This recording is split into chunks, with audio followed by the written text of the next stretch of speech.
Neat paper లీకేజీకి సంబంధించి ప్రాథమిక దర్యాప్తులో అనేక సంచలన విషయాలు వెల్లడయ్యాయి. 32 లక్షల దాకా వసూలు చేశారు. ఆ ప్రశ్నలకు జవాబులు బట్టి పట్టించేందుకు వారిని రహస్య ప్రదేశాలకు తరలించారు.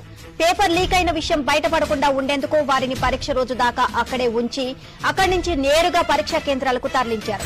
మొత్తం నీట్ మొత్తం స్కామ్ అయిపోయింది అన్న. 720కి 720 ఎవరికైనా వస్తాయా అన్న నీట్ లా? అవునట, అదైతే తప్పు అన్న, అదైతే చాలా తప్పు. ఓకే ఇప్పుడు అమ్ముకున్నారు, వాళ్ళ ప్రాణాలు వాళ్ళ చేతులు పెట్టి కాపాడగలుగుతారా?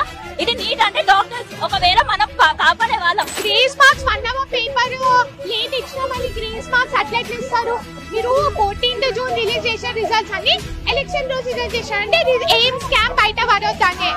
ఇవాళ మోదీ మూడోసారి గవర్నమెంట్ ఏర్పరిచిన తర్వాత ఫస్ట్ జరిగినది నీట్ ఎగ్జామ్ లో తప్పిదం. అది పేపర్ లీకేజే, అది వాస్తవం. దాంట్లో వాస్తవం ఉంది కాబట్టి మేమందరం కొట్లాడుతుంటే